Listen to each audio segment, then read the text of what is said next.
¿Qué tal? Bienvenidos a Primicia Televisión, el primer canal de la televisión digital en la provincia de Marga Marga, señal 43.1. Un saludo cordial para nuestros televidentes de Olmué, Limache, Villa Alemana y Quilpué. Sean ustedes bienvenidos aquí y ahora. Vamos a estar conversando en esta oportunidad con un personaje. Yo tengo que decir que es un personaje y siempre este programa está dedicado para ver el lado humano. De qué manera, si tú, joven o señorita, o alguien está preocupado porque no sabe qué hacer y tiene alguna frustración respecto de cómo llegar a lo soñado, bueno, aquí tenemos la historia de vida de los personajes que han llegado a la cima y que, tal como usted y yo, hemos partido estudiando, naciendo en una ciudad determinada, arraigándose en otra ciudad, pero siempre forjando el futuro. Y eso es lo que queremos ver hoy, con quien el día 11 de marzo de 2022 dejó de ser legislador por una situación legal, no podía seguir con los periodos ni ser reelegido. De otra manera, lo más probable es que hubiera sido reelegido porque él tiene una gran afluencia de votos en nuestro distrito número 6. Damas y caballeros, quiero contarles que junto a mí se encuentra el ex diputado Marcelo Chilin, a quien le damos la cordial bienvenida. ¿Cómo está, ex diputado? Le digo, Marcelo. ¿Cómo está? Qué gusto de saludarlo. Gracias, don Víctor. En este programa, aquí y ahora, en Primicia Televisión, queremos conocer de qué manera, todo el mundo lo conoce seguramente en los canales de televisión, en los diarios, como ex diputado, como un político de un partido determinado y que ha tenido una carrera exitosa durante su vida. Pero nos interesa más saber cuándo nació, dónde nació y cómo fueron sus primeros años de vida, cómo fueron sus primeros años de colegio, sus amigos del barrio, la gente. ¿Cómo lo recuerda usted el día de hoy? Bueno, primero, gracias por la invitación y por sus palabras, don Víctor, por su presentación. También gracias a Primicia Televisión. Para mí es una primicia estar sentado aquí en este estudio. Y sobre lo que usted me pregunta, bueno, yo me crié en un pequeño pueblo, en el campo en realidad, cerca de una comuna que se llama Lanco, que está a la entrada de la provincia de Valdivia. Ahí cursé mis estudios primarios, alternando entre el colegio católico, el colegio público, un colegio particular. A los 7 años se me ocurrió irme interno a un colegio alemán en Loncoche, de lo que me arrepentí rápidamente y volví a Lanco. Después hice las humanidades en Temuco. Pero antes que tenía un barrio, amigos Sí, del vecino. Con quienes jugaban, ¿qué tipos de juegos habían en esa época? Porque no había mucho donde escoger, había que ingeniárselas muchas veces, no como hoy día que uno puede tomar los chicos toman el celular y están entretenidos. Mi madre era hija de inmigrantes españoles, mi abuelo materno era gallego, mi abuela materna era castellana, mi padre... Bueno, ya era chileno y su padre ya era chileno, pero venían de la migración alemana, los Chilin, que estaban radicados por ahí, por la zona de Osorno, y yo me crié en este pequeño pueblo.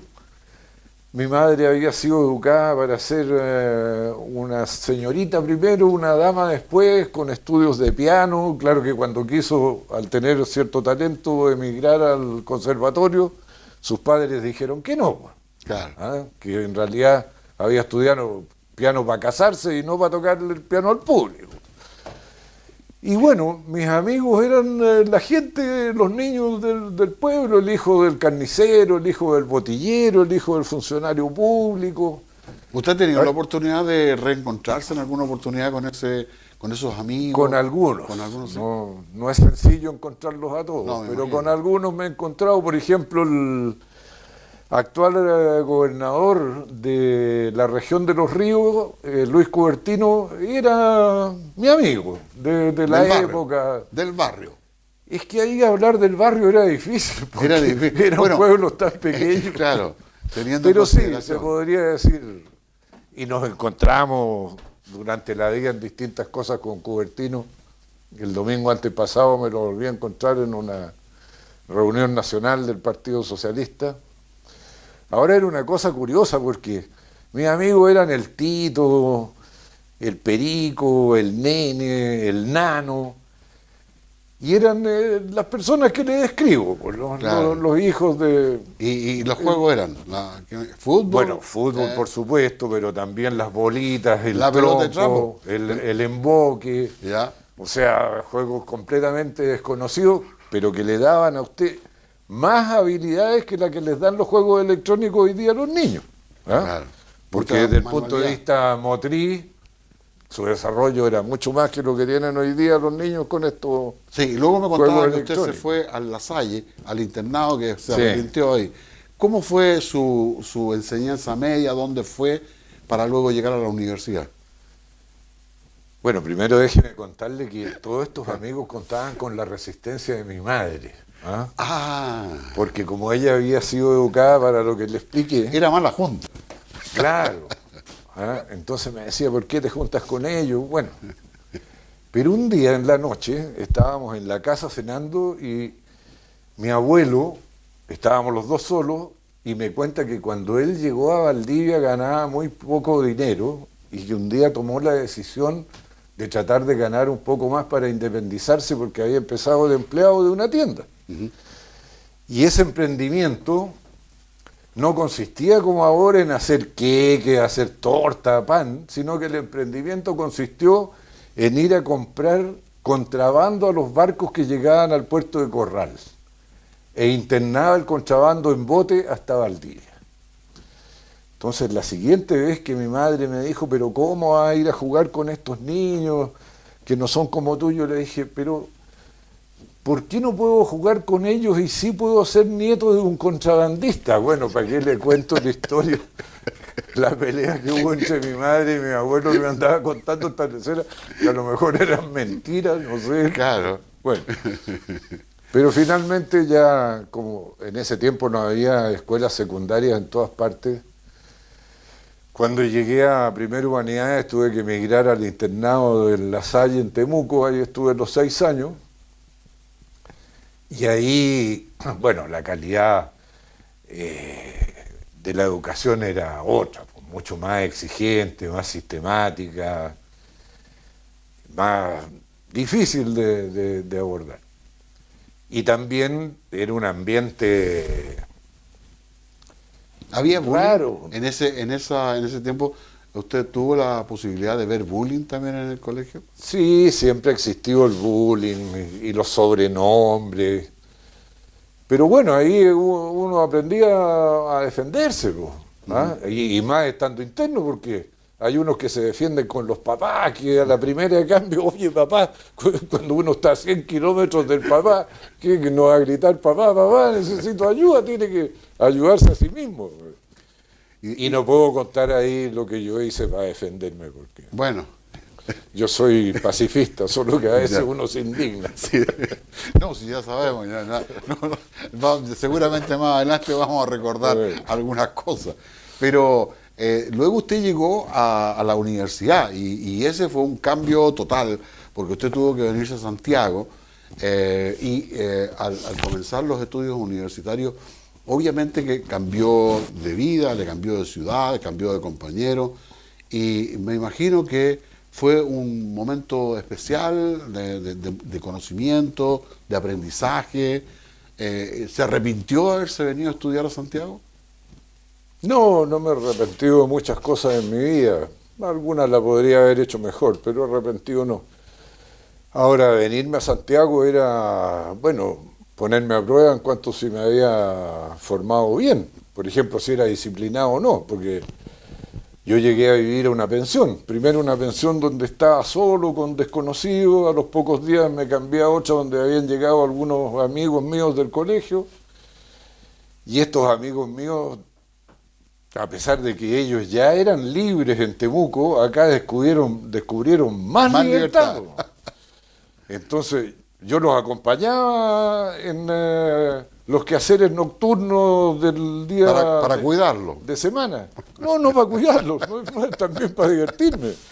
Yeah. Pero yo me levantaba religiosamente a la hora que tenía que levantarme para estar a las 8:30 en la universidad, pues, y estos otros no, se quedaban en cama. Claro, y en ese tiempo, digamos, habían fiestas que obviamente tenían un tono distinto, porque las fiestas universitarias, yo me acuerdo haber habido también, o haber escuchado por lo menos, de estos, ¿cómo se llama?, clásicos universitarios, que habían distintas reuniones respecto de los estudiantes. ¿Usted alcanzó a conocer eso también?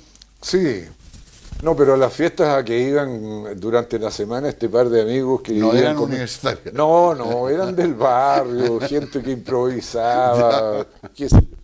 Y claro, las fiestas universitarias, la bienvenida a los mechones, a los sí. recién ingresados, eran muy inocentes. Bueno, yo llegué a estudiar Ciencias Políticas y Administrativas en la Universidad de Chile. Era la única escuela que existía en el país en ese tiempo. ¿Y en el mechoneo qué le tocó? Estas tonteras inocentes que le tiran harina, huevo. claro. O la típica broma de que entra uno de un curso mayor y dice, a ver, saquen una hoja y escriban porque les voy a hacer una prueba. Una prueba. Claro, y uno decía, pero si no me han explicado nada, ¿de qué me van a no me han hecho ni una clase. Esa era típica, esa era típica. Claro, y uno se preocupaba de la tontera, pero bueno, después descubría que era broma. Pues, ¿no? Sí. Y esto culminaba, por supuesto, en una fiesta dentro de la escuela, donde la gente se conocía, las chiquillas con los chiquillos, en fin. Pero eran cosas muy inocentonas. ¿No? Y usted luego ahí ya terminó definitivamente. En la universidad usted empezó a tener interés por la política. Lo tenía de antes, desde el La Salle. Ya. Era muy amigo de un hijo de un inmigrante peruano, Alejandro Reyes, que tenía un puesto en el mercado de Temuco.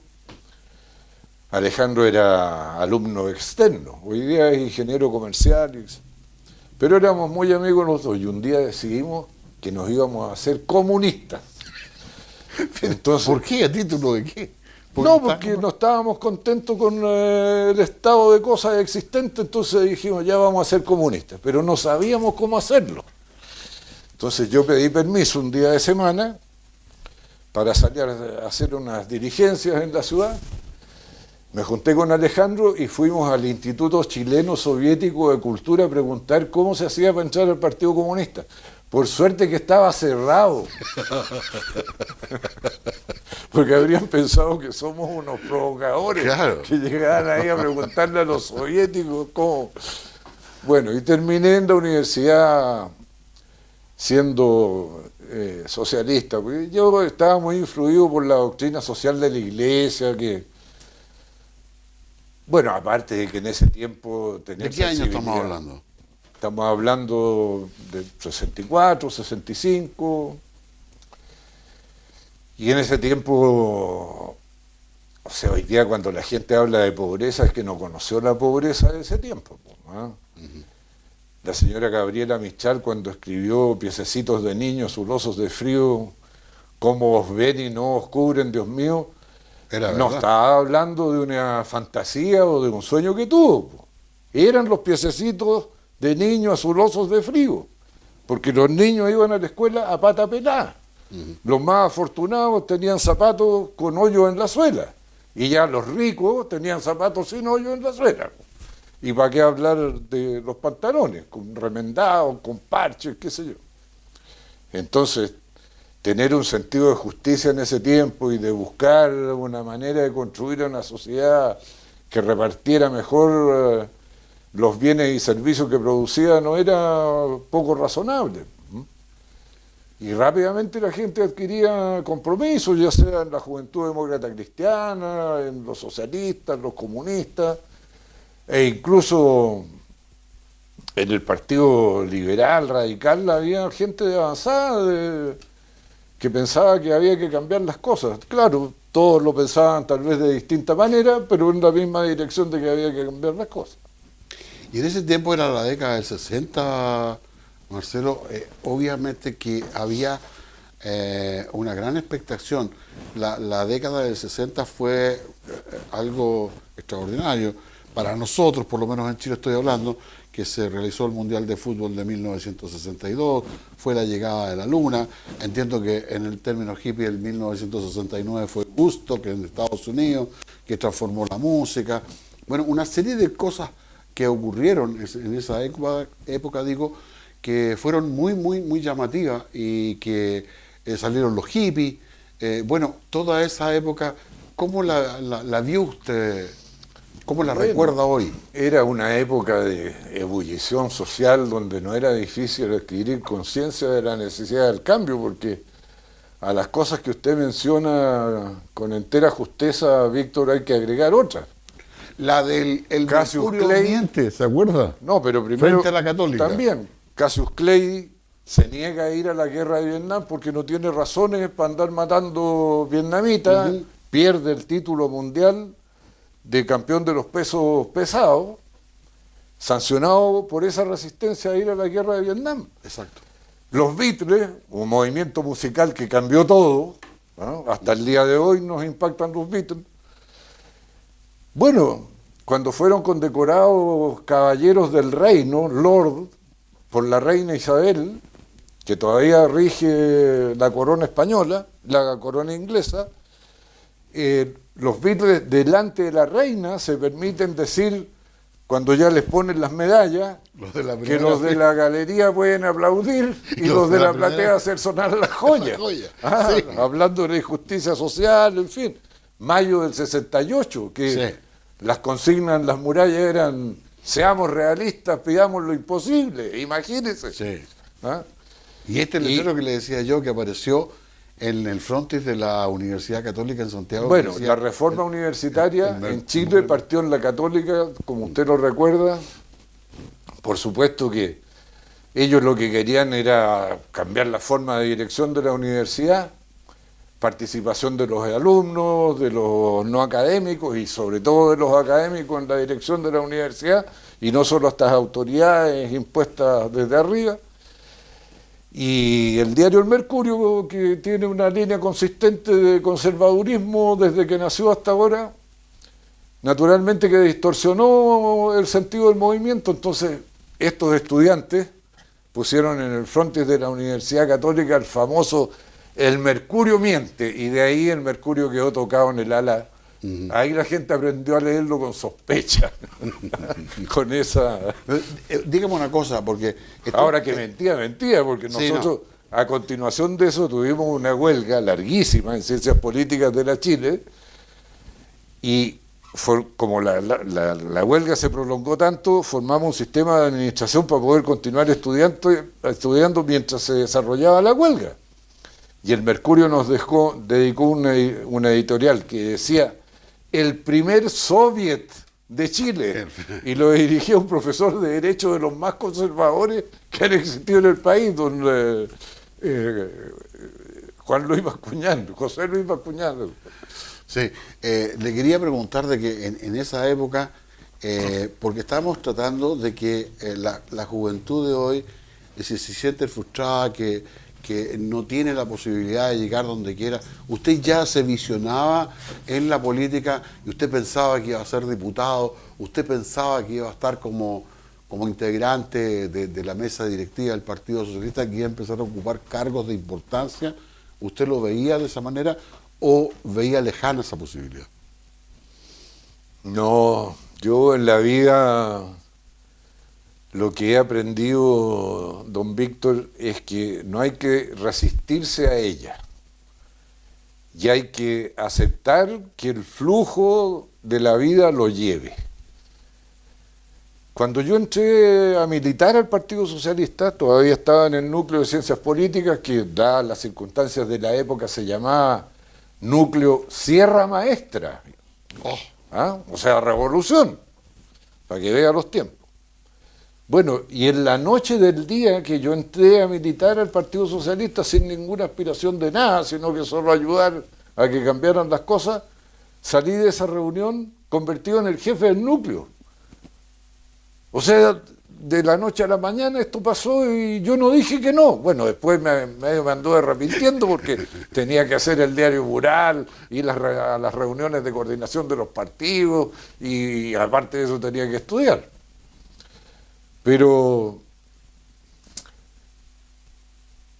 cuando llegó Allende al gobierno, un día el presidente del centro de alumnos, que era socialista, el Goyo Navarrete, me dice que si yo aceptaría una tarea muy importante para el Partido Socialista, pero que no me puede decir cuál es. Tú tienes que decir que sí. Claro, entonces, pero él insiste que es muy importante. Yo digo, pero ¿cómo voy a saber si es tan importante como para dejarlo? No, me dice, es que es muy importante, pero no te... Bueno, consistía en que si estaba dispuesto a irme con Allende como su guardaespaldas, junto con la gente que se llamó el GAP, Grupo de Amigos Personales.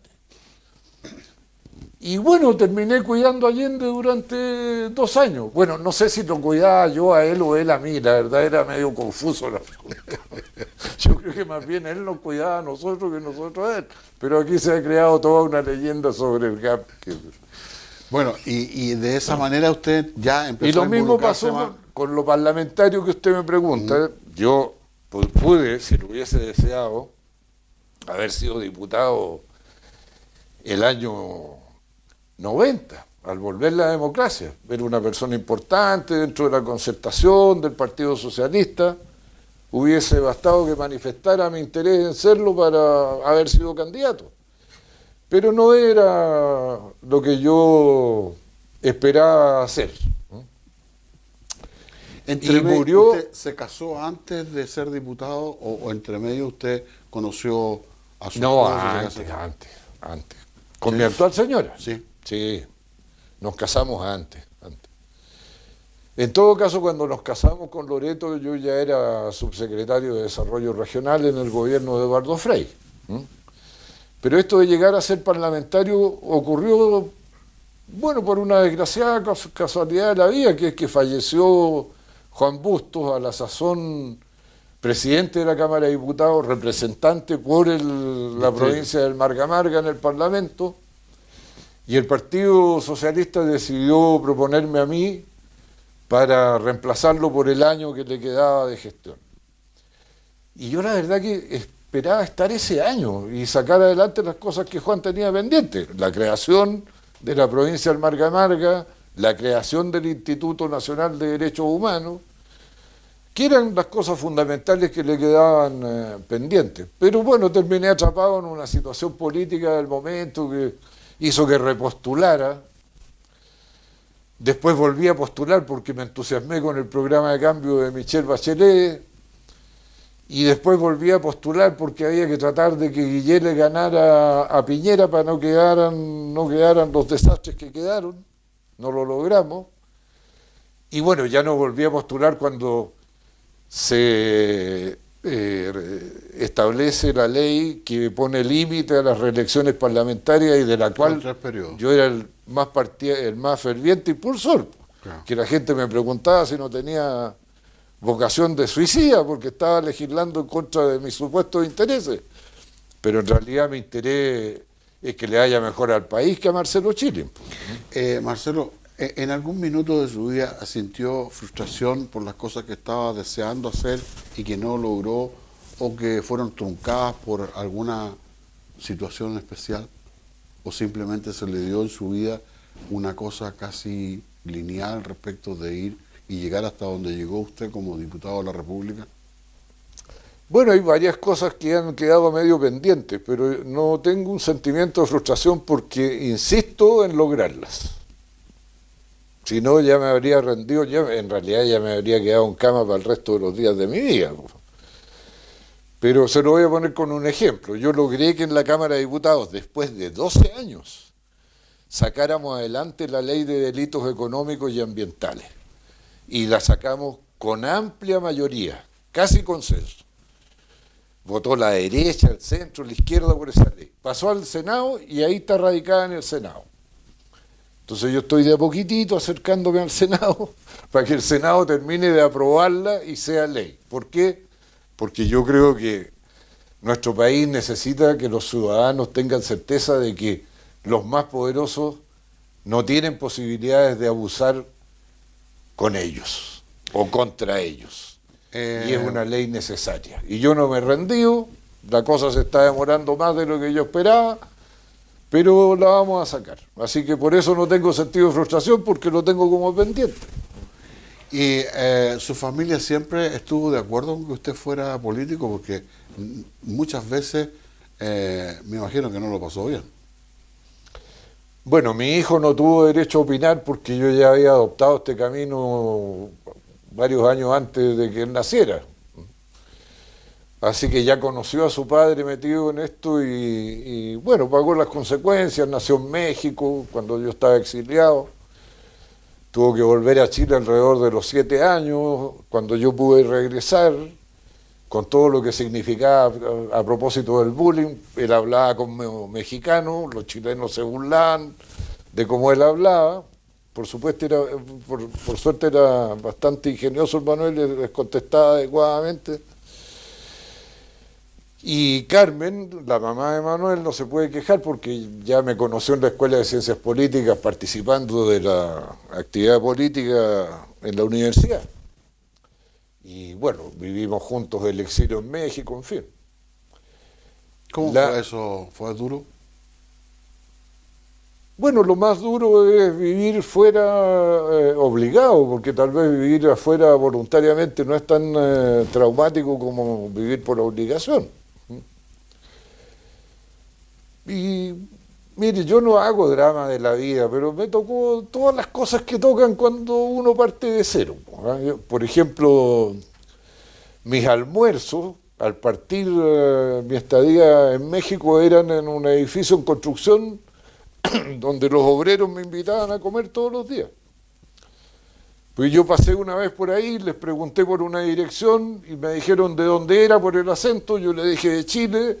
Estos obreros dijeron a Chile, Allende y no sé qué, y ven para acá y no sé qué, y mi cuate, y quédate con nosotros mi cuate.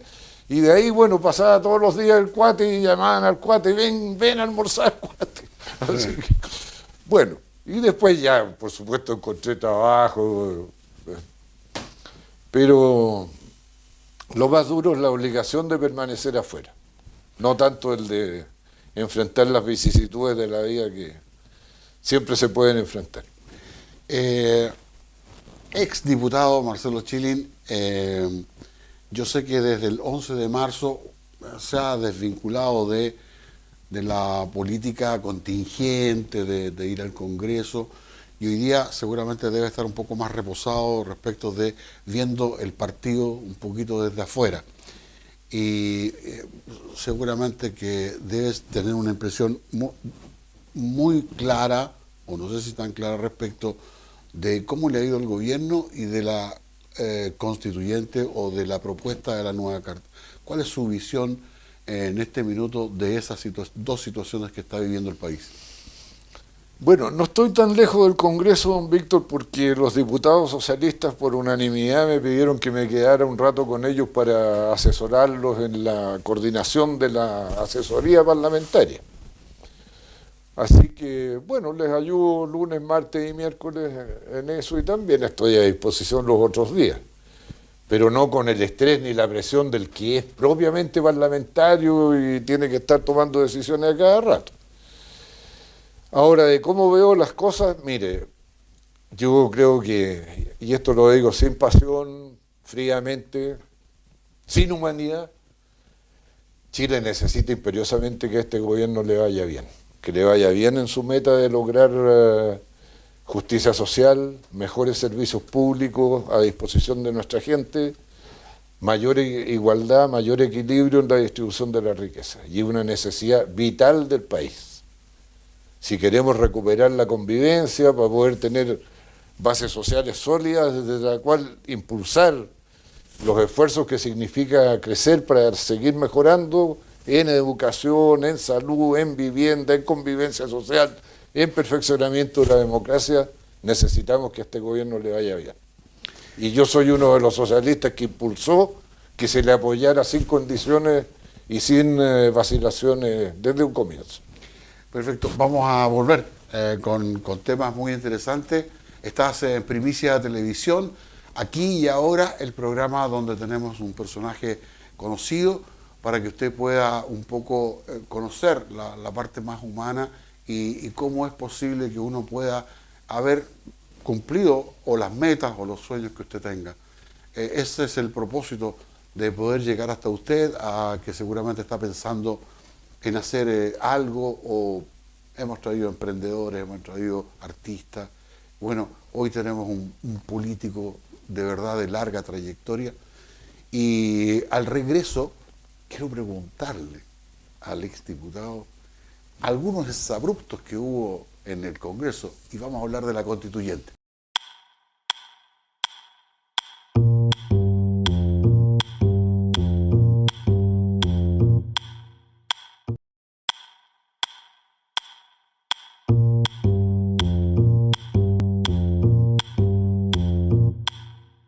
Y ya estamos de regreso acá en Primicia Televisión, el primer canal de televisión digital abierta, 43.1.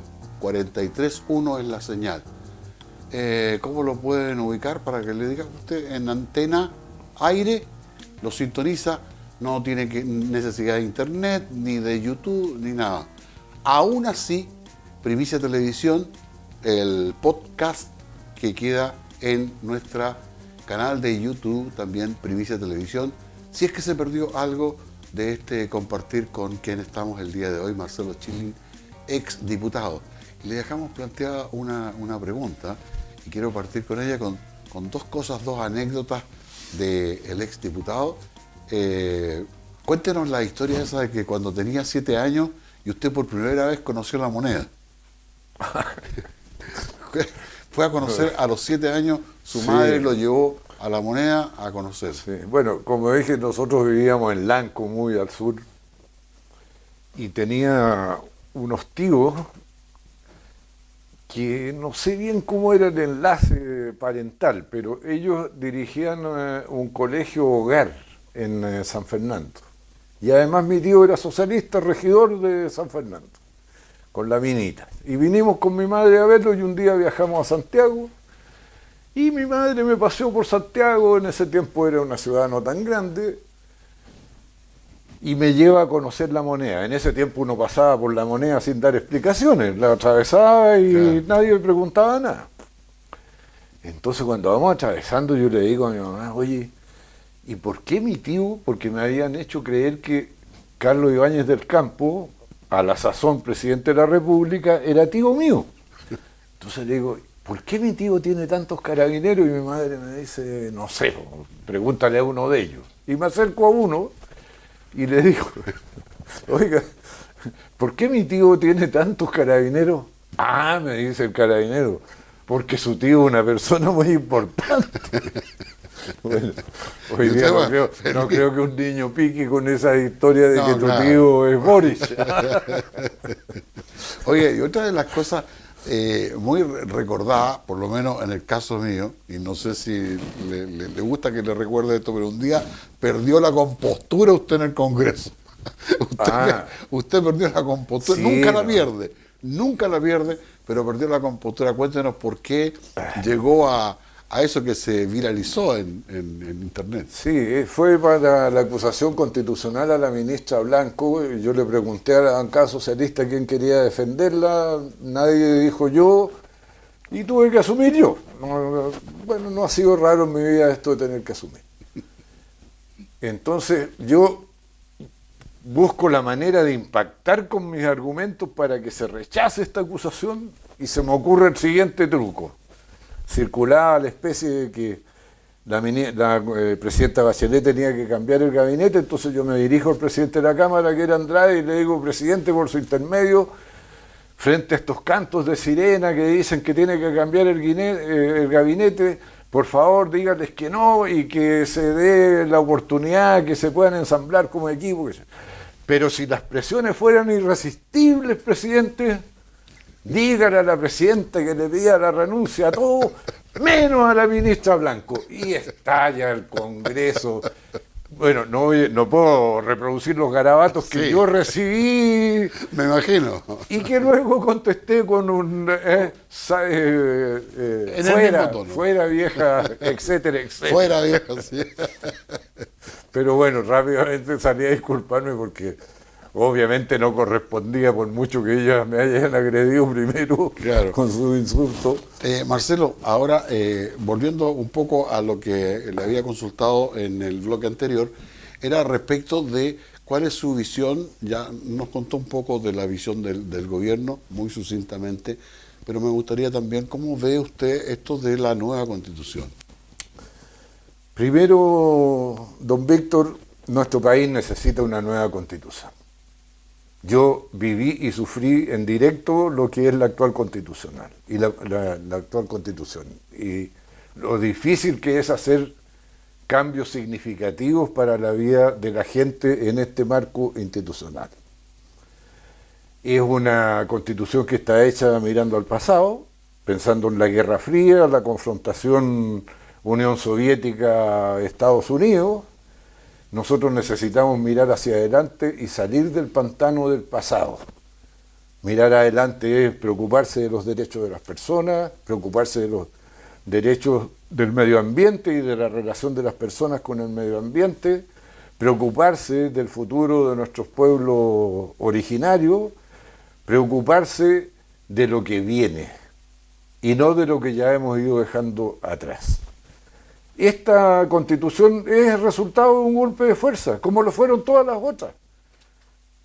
Batalla del Ircay mediante, guerra civil del 91, golpe y contragolpes de Estado la del 25, golpe de Estado del 73, la del 80, y ahora claro, fue un golpe, pero de la ciudadanía.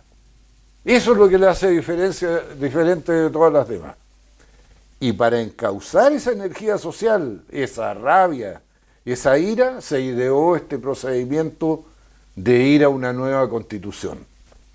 Y aquí importa mucho la letra, sin duda, y yo también tengo reservas al respecto, pero también importa mucho y tal vez más el proceso de encauzar estas aguas sin control por la vía de la convivencia democrática, y eso es lo que nos da la nueva Constitución. Yo creo que es más fácil reparar los errores de este proyecto de nueva Constitución a través del apruebo que reparar a una que ya simplemente el tiempo la mató, porque ya no tiene posibilidades de ser vigente la Constitución que aún nos rige, en el sentido de darle solución a los problemas del país. Y yo voy a votar a prueba, con observaciones que tienen que ver con que no haya dos sistemas de justicia, que la plurinacionalidad sea más precisamente establecida, de modo que no se preste equívocos y dobles interpretaciones. Creo que el sistema de gobierno, claro que se puede mejorar. Yo no soy de los que se queja por la desaparición del Senado. Usted se acordará de múltiples conversaciones entre nosotros donde yo he sido precursor de la desaparición del Senado. O sea, yo debería votar en contra. ¿Por qué? Porque esta nueva constitución que se nos está proponiendo en realidad deja al Senado a medio morir saltando. Esa Cámara de las Regiones que es el Senado encubierto. Pero a pesar de eso yo voy a votar a prueba. ¿Por qué? Porque creo que ayuda a encauzar estas aguas violentas por un cauce civilizado de convivencia democrática entre los chilenos. Y en ese marco buscar solución a los problemas que tenemos pendientes. Respecto de quienes estuvieron a cargo de escribir esta nueva Constitución, ¿usted considera que las personas que fueron elegidas estaban en condiciones de poder escribir una carta y que no fue una pasada de cuenta respecto de, en alguna parte lo escuché yo, de que la izquierda había ganado y que no tenía nada que decir la derecha, y esto provocó un quiebre en que hoy día, según las encuestas, pueden dar un poco más, un poco menos, pero si uno ve, está la mitad de Chile con el apruebo y la mitad de Chile con el rechazo. Y eso, literalmente, el 4 de septiembre, una de las dos opciones va a ganar y va a haber un gran porcentaje que va a quedar descontento. ¿Usted qué piensa respecto de eso? Yo creo que el mejor elenco que pudo haber habido para escribir la nueva Constitución fue el que existió. Porque es un reflejo de lo que es el pueblo de Chile. En el pueblo de Chile hay de todo. Hay gente muy virtuosa y hay gente no tan virtuosa. Hay gente muy letrada y hay gente que no es letrada. Y yo creo que si la Convención Constitucional no hubiera sido un fiel espejo, un fiel reflejo de lo que es el pueblo de Chile, no habría tenido legitimidad. La gente no habría parado la oreja, no habría puesto atención. Si hubiera visto a los políticos profesionales de siempre, entre los cuales me cuento, aunque no sea pagado, pero yo he dedicado mi vida a la política, por eso soy un político profesional. Si hubiéramos estado los mismos de siempre, la gente habría dicho, no, esto... Pero como no era la canción de siempre, ni los intérpretes de siempre, la gente puso atención. Que esto se prestó para una dificultad, que tenemos un texto que es perfectible, claro que se prestó para una dificultad, pero en realidad no solo estamos resolviendo la letra de la Constitución, estamos resolviendo la convivencia que se quebró entre nosotros. Oiga, sí, claro, ya estamos a 2 años y tanto del estallido social y tendemos a olvidarnos, pero fue una ruptura brutal de la convivencia nuestra, de la convivencia pacífica y civilizada nuestra. Usted sabe, don Víctor, yo vivía en la Plaza Italia. Sí. A mí no me cuentan por terceros de lo que era la violencia. La vi ahí, frente a mis ojos. Atravesaba por ella para llegar a mi casa. ¿Ah? Así que no estoy hablando por terceros ni nada. Y lo que reparamos con ese proceso constitucional fue eso. Un clima de paz y de democracia para resolver nuestras diferencias. Entonces, aquí la performance de lo que hoy día se enjuicia, que no debieron haber estado esto, no debieron haber estado lo otro, es súper sencilla hacerla desde lejos. Pero si no se hubiera sentado el pueblo de Chile como es en la convención, eso no habría valido nada. Esto de que por qué no pusimos expertos, a los expertos no lo hubiesen escuchado. ¿Por qué no pusimos políticos profesionales? A los políticos profesionales no nos hubieran escuchado. El pueblo solo estaba dispuesto a escuchar ¿a quién? Al propio pueblo. Que era natural que de ahí salieran cosas que no se ajustaban estrictamente al rigor con que se deben escribir jurídicamente las constituciones, sí, pero lo arreglaremos después. Es la voluntad de todos. Además, una necesidad de arreglarlo. Por lo mismo que usted dice, como la opción es sí o no, esto se va a tender a estrechar alrededor del 50%. ¿Ah? Quien quiera que venza va a andar por ahí. ¿Ah? Y como va a quedar esto fracturado, va a obligar a una nueva conversación sobre el tema. Pero recuerde que en el plebiscito de entrada, esto fue un 80-20. Entonces, que haya retrocedido, si llegamos al 50-50, que es lo que yo veo. Lo que retrocedió no es la convicción de los chilenos de tener una nueva constitución. Eso sigue siendo prácticamente intacto. Lo que retrocedió respecto de ese 80% es un texto que escribió el pueblo de Chile, no los marcianos, no los soviéticos, o los rusos, o los estadounidenses. Lo escribió el pueblo de Chile, con sus virtudes y sus limitaciones. Ahora, como esto va a quedar cerca del 50%, sí, va a haber que conversar de nuevo. Perfecto. ¿Qué pasó cuando le ganamos a Pinochet el plebiscito del 88? También ganamos, ¿cuánto fue? 54, 46, y por ahí anduvo. ¿Y qué hubo que hacer después? Conversar, pues, para sacar adelante del problema que nos había dejado el caballero. ¿Y por qué va a ser distinto ahora?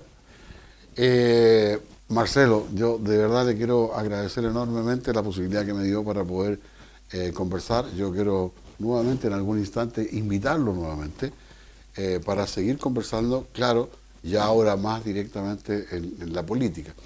y quiero dejarle los últimos minutos que usted quiera o estime conveniente para que se dirija a nuestros telespectadores de Primicia Televisión y que le envíe el mensaje que usted estime conveniente.